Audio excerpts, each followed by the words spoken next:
हुकूमत का justice retired Wajihuddin के खिलाफ हद के इज्जत का मुकदमा दायर कराने का ऐलान। विफाकी वजीर इत्तलात फवाद चौधरी का कहना है वजीर आजम ने कभी पाकिस्तान के खजाने पर बोझ नहीं डाला। वजीर आजम की जात को जैसे निशाना बनाया गया वो काबिल मजम्मत है। अब लोगों की पगड़ियां उछालने का काम बंद होना चाहिए। मामलात हाथ से निकल गए, सख्त कवानीन लाना होंगे।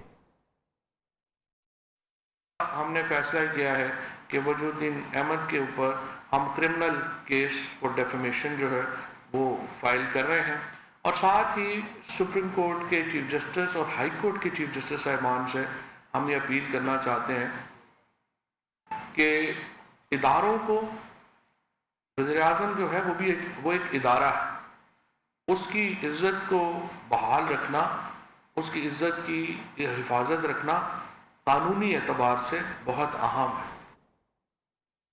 मुल्क के पसमानदा इलाकों की तरक्की हुकूमत की अव्वलीन तरजीह है। वज़ीर आज़म इमरान खान ने स्कर्दू में इंटरनेशनल एयरपोर्ट का इफ्तिताह कर दिया। जलसे से खिताब में कहा यहाँ बैन अल-अक़वामी एयरपोर्ट के क़याम से सयाहत को फ़रोग़ मिलेगा जिससे मुकामी सतह पर मईशत मुस्तहकम होगी। वज़ीर आज़म ने कहा माजी की हुकूमतों ने पसमानदा इलाकों की तरक्की के लिए कुछ नहीं किया। गिलगित बल्तिस्तान सयाहत के लिए बहुत ज़रखेज़ है। सड़क और इंटरनेशनल एयरपोर्ट बनने से यहाँ तरक्की की नई राहें खुलेंगी। स्कर्दू के एयरपोर्ट को इंटरनेशनल एयरपोर्ट बनने से जो आप सबकी जिंदगियों में तब्दीली आने वाली है वो भी आप तस्वर नहीं कर सकते। इतने ऊंचे ऊंचे पहाड़ हैं तो वो पाकिस्तान की तरफ देख रहे हैं, गिलगित बल्तिस्तान की तरफ देख रहे हैं कि वो सर्दियों में इधर आके स्कीइंग करें। अपनी जमीन का अब आपने ध्यान रखना है। बाहर से लोगों ने आके आपकी जमीन खरीदनी है। दुनिया में सबसे खूबसूरत तरीन माउंटेन सीरी यानी पहाड़ी इलाकों के अंदर जो खूबसूरती है वो ये गिलगित बल्तिस्तान में कामयाब पाकिस्तान। इसमें हर वो जो नीचे खानदान है जो गरीब तरीन है 20 लाख 5 लाख तक कर्जा सूद के बगैर उस खानदान को एक फर्द को मिलेगा। एहसास राशन कार्ड 3 चीज़ों के ऊपर आटा, घी और दालें, इनके ऊपर हम जो जिस भी खानदान की 50,000 रुपए से कम आमदनी है उन सबको 30% रियायत मिलेगी। सेहत कार्ड, हेल्थ इंश्योरेंस 3 महीने में सारे पंजाब में, सारे गिलगित बल्तिस्तान में। चीफ मिनिस्टर साहब हम हर खानदान के पास हेल्थ इंश्योरेंस देंगे। वज़ीर आला गिलगित बल्तिस्तान खालिद खुर्शीद कहते हैं माजी में किसी ने गिलगित बल्तिस्तान के लिए कुछ नहीं किया। इमरान खान पहले वज़ीर आज़म हैं जिन्होंने गिलगित बल्तिस्तान के यौम आज़ादी में शिरकत की। स्कर्दू में बैन अल-अक़वामी एयरपोर्ट का क़याम से बहुत फ़ायदा होगा, सयाहत को फ़रोग़ मिलेगा। खालिद खुर्शीद ने कहा यह ज़मीन शहरियों की मिल्कियत है, जब तक नया कानून नहीं बनता कोई शहरी अपनी ज़मीन फ़रोख्त ना करे। वज़ीर इत्तलात सिंध सईद गनी कराची में मीडिया से गुफ्तगू कर रहे हैं। हॉस्पिटल्स पर हम खर्चा करेंगे और तो कराची के या सूबा सिंध के जिस तरह हमने बड़े बड़े हॉस्पिटल्स बेहतर किए हैं इन हॉस्पिटल्स को भी हम बेहतर करें और वहाँ के रहने वाले लोगों को सेहत की अच्छी सहूलतें हम दे सकें। उसमें Karachi institute of heart disease है, उसको हम NICVT के तर्ज का एक हॉस्पिटल बना सकते हैं। वो फ़ायदा कराची के शहरियों का होगा। अब्बासी शहीद हॉस्पिटल 750 बेडेड हॉस्पिटल है, शहीद जुल्फ़िकार अली भुट्टो ने बनाया था पर वो KMC को दिया था। हम उसको चाहते हैं कि उस हॉस्पिटल को हम अच्छा करें। वो हॉस्पिटल अच्छा होगा तो कराची के शहरियों को फ़ायदा होगा। ये वाहिद ऐसी चीज़ है जो हमने की। और मैं आपको एक चीज़ याद कराऊँ कि मेरे हल्के में एक स्कूल है और वो अक्सर मीडिया पे चलता था कि जी गधे बंधे हुए हैं और बड़ा मेरा भी बैंड बजाते थे कि जी वज़ीर है और वज़ीर के हल्के में एक स्कूल है उसमें गधे बंधे हुए हैं।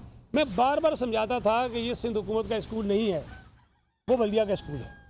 उस बल्दिया के स्कूल का ये हालत है कि उसकी इमारत भी ख़राब थी, उसमें बच्चे भी नहीं थे, वहाँ पर जानवर बांधे जाते थे। अगर इस तरह के स्कूलों को सिंध हुकूमत लेकर उनको ठीक करना चाहती है तो ये वो चीज़ें नहीं है जो जिनके लेने से हमें फ़ायदा होगा। ये वो इदारे हैं जिनके ऊपर हमें अरबों रुपए खर्च करने पड़ेंगे और ख़र्च करने के बाद इसको हम ठीक करेंगे। तो नीयत इसके पीछे ठीक थी, एक चीज़ उनसे ली है, बाकी तमाम की तमाम जो चीज़ें हैं वो हमने इनको फराम की हैं। लेकिन बदकिस्मती से हमारी जो सूबे की अपोजिशन है वो आपकी यहाँ की वफाकी हुकूमत से ज़्यादा नालायक है, ज़्यादा नाअहल है। उन्होंने इसको पढ़ा नहीं है, इसको समझा नहीं है और उस पर वो शोर मचा रहे हैं। ख़ास तौर पर MQM जो है इस तरमीम को जवाज़ बना के पूरे सूबे में लिसानी फसादात कराना चाहती है, लोगों को लड़ाना चाहती है ताकि इनकी जो माजी की सियासत है वो सियासत दोबारा ज़िंदा हो और इनकी दुकानदारी जो है वो चल सके। जी जाओ जगह उसका काम ही ये है, लेकिन गवर्नर सिंध जो है उन्होंने भी कुछ एतराज़ात लगाए। मैं आपसे ये जानना गवर्नर सिंध अपने ओहदे पर बैठकर सियासत कर रहे हैं? देखें, ये बात मैंने पहले भी कही है, गवर्नर साहब एक आईनी ओहदे पर बैठे हुए हैं और सुप्रीम कोर्ट ने 16,000 मुलाजमीन की बरतरफी से मुतल्लिक केस का फैसला महफूज कर लिया, जो कल सुबह 11 बजे सुनाया जाएगा। जस्टिस उमर अता बंदयाल ने रिमार्क्स दिए। हुकूमत ने अपनी तजावीज़ में तस्लीम किया कि कवायद को मद्देनजर नहीं रखा गया। इन लोगों को जब निकाला गया इनके हुकूक मुतासिर हुए, हमें तजादात में नहीं पड़ना चाहिए। इन लोगों को जब निकाला गया इनके हुकूक मुतासिर हुए। मुलाजमीन की भर्ती के वक्त भी कवायद व ज़वाबित की खिलाफ वर्जी हुई।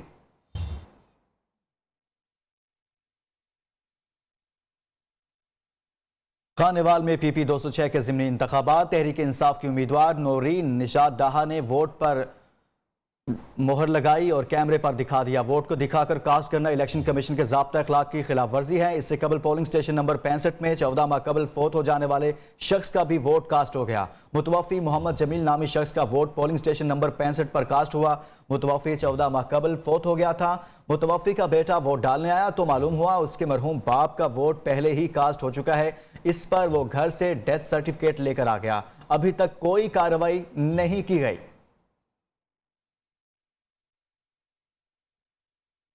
PP 206 खानेवाल के ज़िमनी इलेक्शन के लिए पोलिंग का अमल जारी है। पोलिंग स्टेशनों पर वोटरों का जोश व खरोश देखा जा रहा है। इलेक्शन कमीशन भी इंतखाबी ज़ाब्ता अखलाक पर अमल दरामद के लिए भी कोशां है। इसी हवाले से मजीद तफसीलात जानते हैं इमरान अरशद से। जी इमरान, बताइएगा मजीद। जी बिल्कुल, खानेवाल PP 206 के अंदर जो मार्का सज चुका है और इसके अंदर इस वक्त जैसे जैसे पोलिंग का वक्त नज़दीक आता जा रहा है, ख़त्म होने का टाइम नज़दीक आता जा रहा है, वैसे वैसे कहमा कहमी बढ़ती जा रही है। इस वक्त मैं पाकिस्तान मुस्लिम लीग नून के कैंप के ऊपर मौजूद हूँ। बहुत बड़ी तादाद में यहाँ पे कारकुनान मौजूद है और ख़वातीन, मर्द व ख़वातीन बहुत बड़ी तादाद में घरों से निकले हैं और वोट कास्ट कर रहे हैं। और इसके साथ साथ अगर देखा जाए यहाँ पे ज़ाब्ता अखलाक की धज्जियाँ भी उड़ाई गई। जो पाकिस्तान तहरीक इंसाफ की उम्मीदवार है नौरीन निशात डाहा, उन्होंने अपना वोट कास्ट करने के बाद कैमरे के सामने शो करवाया, जो कि इलेक्शन कमीशन के ज़ाब्ता अखलाक की खिलाफ वर्जी है और जहाँ पे अमला उनको रोकता भी रहा, लेकिन उसके बावजूद उन्होंने उसकी तस्वीर खींची। और इस वक्त खासी गहमा गहमी बढ़ चुकी है। बहुत बड़ी तादाद में खानेवाल शहर के शहरी जो है वो इस वक्त बाज़ारों के अंदर मौजूद हैं और अपने अपने जो उम्मीदवार हैं उनको सपोर्ट कर रहे हैं। इस वक्त कुछ यहाँ पे कारकुनान हमारे साथ मौजूद हैं, उनसे हम बात करते हैं। जी आप बताइएगा कि आज के इलेक्शन को कैसे देख रहे हैं? माशाल्लाह, आज का इलेक्शन जब से शुरू हुआ है सुबह 8 बजे से लोग जोग दर जोग निकल रहे हैं वोट डालने के लिए और मियां मोहम्मद नवाज शरीफ के बयानिए के ऊपर वोट डालने के लिए निकल रहे हैं। शेर पे मोहर लगा रहे हैं और महंगाई के खिलाफ, बेरोजगारी के खिलाफ, गैस की बिजली की लोड शेडिंग के खिलाफ लोग निकल रहे हैं और शेर का निशान पे वोट पाकिस्तान मुस्लिम लीग नून के बहुत शुक्रिया इमरान अरशद, इस हवाले से आगाह कर रहे थे। पोलिंग का अमल जारी है। एक दफा फिर आपको लिए चलेंगे। वजीर इत्तलात सिंध सईद गनी इस वक्त मीडिया से गुफ्तगू कर रहे हैं कि लोग उनकी दुकानदारी चलने नहीं देंगे। गनी साहब, आपने कहा कि अशिया की कीमतों में अरबों रुपए का इजाफा हुआ है। अब आप ये बताएं कि अब पैसा किधर जा रहा है? ये अब ATM से में जा रहा है, जो इमरान खान साहब की ATM से। और देखें, ये कोई ढकी छुपी बात नहीं है। आप इस्लामाबाद में बैठे हैं, आपके पास मुझसे ज़्यादा नॉलेज होगी। अगर फ़ख्र इमाम साहब असम्बली में खड़े होकर ये कहें कि जी 66 लाख टन गंदम कहाँ चली गई हमें नहीं पता, तो भाई मतलब सबको पता है कहाँ गई है। पंजाब में सबसे ज़्यादा गंदम पैदा होती है, पाकिस्तान की 70% के करीब। पंजाब अपनी ज़रूरत से ज़्यादा गंदम पैदा करता है। पंजाब की गंदम दूसरे सूबों में जाती है। पंजाब में फसल उतरती है और 1 महीने के बाद गंदम नापैद हो जाती है, मिलती नहीं है। तो कहीं ना कहीं तो गई है ना।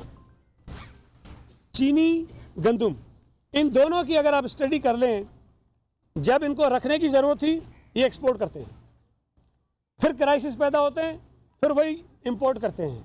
सस्ती चीनी बाहर भिजवाते हैं, महंगी चीनी बाहर से मंगाते हैं। ये बार बार क्राइसिस उन्होंने पैदा किए हैं। ये टेंडर करते हैं, मिसाल के तौर पे चीनी उनको ऑफर होती है 80 रुपये किलो, ये कहते हैं नहीं बहुत महंगी है, कैंसिल। फिर टेंडर करते हैं, फिर 90 रुपये, कहते हैं नहीं बहुत महंगी है, कैंसिल। फिर टेंडर करते हैं 100 रुपये, कहते हैं नहीं बहुत महंगी है, कैंसिल। फिर टेंडर करते हैं 120 रुपये, कहते हैं मजबूरी लेनी पड़ेगी। अब इस ये बेवकूफ़ी नहीं है, ये अपने ATMs को नवाजने का तरीका है। आप मुल्क के बेशतर हिस्सों में शदीद सर्दी का राज है। बाला इलाकों में बर्फबारी का सिलसिला जारी है। पंजाब और खैबर पख्तूनख्वा में धुंध छाई रही। फ्लाइट और ट्रेन ऑपरेशन भी मुतासिर हुआ है। कौमी एयरलाइन ने परवाज़ों का शेड्यूल तब्दील कर दिया। महकमा मौसमियात के मुताबिक आइंदा 24 घंटे के दौरान पंजाब के मैदानी इलाके शदीद स्मोग और धुंध की लपेट में रहेंगे। सानिया आर्मी पब्लिक स्कूल को 7 साल गुजर गए, लेकिन जख्म आज भी ताज़ा हैं। वाक़े में चपकदर के रिहायशी भाई नूरुल्लाह और सैफुल्लाह अपनों से हमेशा के लिए मुंह मोड़कर चले गए, लेकिन उनके वालिदैन और बहन के आंसू रुकने का नाम नहीं ले रहे। पेशावर से रिपोर्ट करेंगे मोहम्मद एजाज आफरीदी।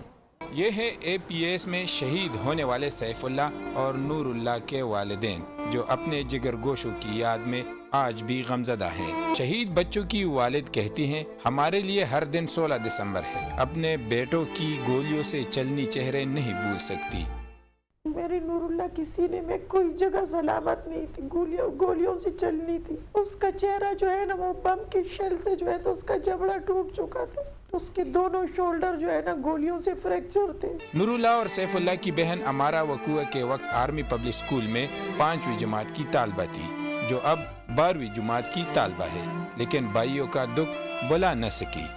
हमारा क्लास चल रहा था कि इसमें फायरिंग स्टार्ट हो गई, तो हमें बताया गया कि ये प्रैक्टिस कर रहे, ड्रिलिंग कर रहे। तो उसे में हमें भी बता रहे थे कि ऐसे मौके पर आप लोग कैसे बाहर जाएंगे।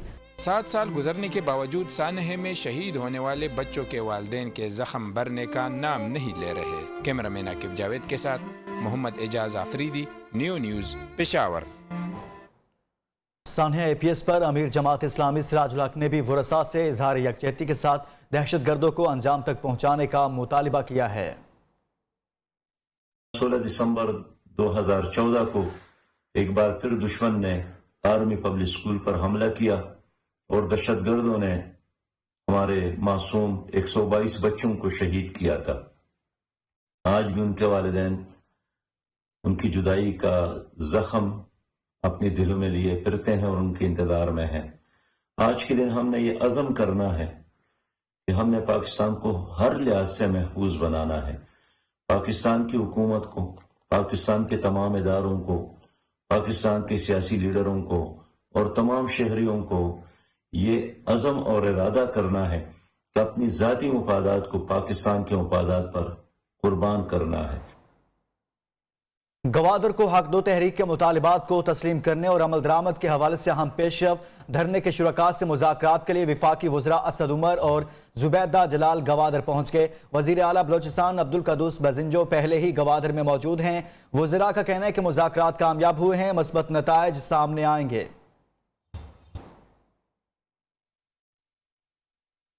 आगे बढ़ते हुए आपको बताएं कि FBR के साबिक चेयरमैन शबर ज़ैदी का कहना है कि उनके हवाले से पाकिस्तान के तकनीकी तौर पर दिवालिया होने की बात गलत तौर पर रिपोर्ट की गई। कराची की निजी यूनिवर्सिटी में तलबा से खिताब की यह वीडियो मंजरेआम पर आने के बाद शबर ज़ैदी ने ट्वीट में कहा कि उनकी आधे घंटे की तकरीर में से 3 मिनट का क्लिप लेकर गलत रिपोर्ट किया गया। उन्होंने कहा था, अगर यही करंट अकाउंट और फिजिकल खसारा रहा तो दिवालियापन की जानिब ले जा सकते हैं, उनका हल तलाश करना होगा। हम कहते रहे कि बहुत अच्छा है, बड़ी अच्छी चीज़ें हैं, बड़ा अच्छा मुल्क चल रहा है, हमने बड़ी कामयाबी हासिल कर ली, हमने तब्दीली ले आए हम, मगर this is wrong. In my view the country is at the moment bankrupt and it is not a going concern. The balance जो आप इसको अकाउंटिंग टर्म में बनाएंगे तो ये कंट्री बैंकरप्ट है। जब आप पहले डिसाइड कर लें कि यार ठीक है, ये आज बैंकरप्सी पे हम चले गए और इसके आगे हमें चलना है, ये ज़्यादा बेहतर है बनिस्बत इसके कि आप कहें नहीं जी ठीक है अच्छा चल रहा है जी, मैं बड़ा अच्छा, मैं ये कर दूंगा, मैं ये कर दूंगा, मैं ये ले आऊंगा, वो ले आऊंगा। ये सब लोगों को धोखा देने वाला। मईशत तबाह हो चुकी, 3 साल हो गए, हुक्मरान अवाम को सिर्फ धोखा दे रहे हैं। पंजाब असम्बली में अपोजिशन लीडर हमजा शहबाज कहते हैं, पेट्रोल की कीमत कम करके सेल्स टैक्स बढ़ा दिया, 1 किलो चीनी के लिए लोगों को लाइनों में लगने पर मजबूर किया, यूरिया खाद की कीमत आसमान से बातें कर रही है, मरीजों के पास दवा खरीदने के पैसे नहीं हैं। वजीर आजम कहता है गैस सिर्फ सुबह दोपहर शाम मिलेगी। हमजा शहबाज ने कहा, झूठे हुक्मरानों का मुहासबा करके इन्हें इक्तदार से बाहर निकाल फेंकना होगा। तर्जुमान पंजाब हुकूमत हसन खावर का कहना है, हुकूमत अवाम के रिलीफ के लिए इकदाम कर रही है, अपोजिशन वालों को ख्वाब में भी हुकूमती कारकर्दगी दिखाई देगी। राशन प्रोग्राम के तहत आटा घी पर 30% रियायत मिलेगी, सेहत कार्ड के लिए 400 अरब रुपए की खतीर रकम रखी जाएगी। हसन खावर ने कहा 23 मार्च को अपोजिशन के मार्च का ऐलान को मुज़िका खेज करार दिया। कहते हैं लोग 80 और 90 की दहाई की करप्शन नहीं भूले, गाने गाकर अवाम को लोरियां देने की कोशिश कर रहे हैं। पोजीशन कि इस वक्त ख्वाबों में भी हुकूमती काम और परफॉर्मेंस आ रही है। एहसास राशन प्रोग्राम के जरिए अब लोगों को इस पे 30% रियायत भी इन चीज़ों पे मिलेगी, आटे पे मिलेगी, दालों पे मिलेगी, घी पे मिलेगी। पाकिस्तान सेहत कार्ड में 400 अरब रुपए की खतीर रकम इस मंसूबे पे खर्च किया गया। 23 मार्च की तारीख देना अपोजिशन का आवाम के साथ एक भोंडा मजाक था। ये सियासी गाने गाकर आप आवाम को लोरियां ना दें। अपना काम करने में ना शर्म ना झिझक ना कोई भी आड़ और ना ही किसी पर बोझ। 6 साल का मोहम्मद हुसैन बाजुओं से महरूम है, लेकिन माजूरी के बावजूद आम बच्चों की तरह जिंदगी गुजारने की कोशिश कर रहा है। देखिए लाहौर से रिजवाना शेख की रिपोर्ट।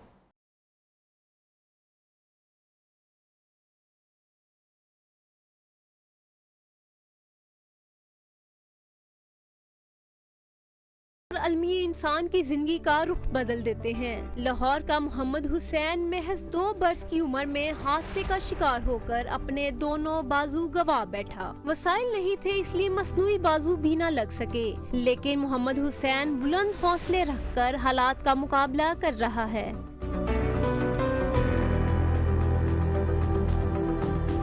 मोहम्मद हुसैन का कहना है इसने अपनी माजूरी को मजबूरी और खुद को किसी पर बोझ नहीं बनने दिया।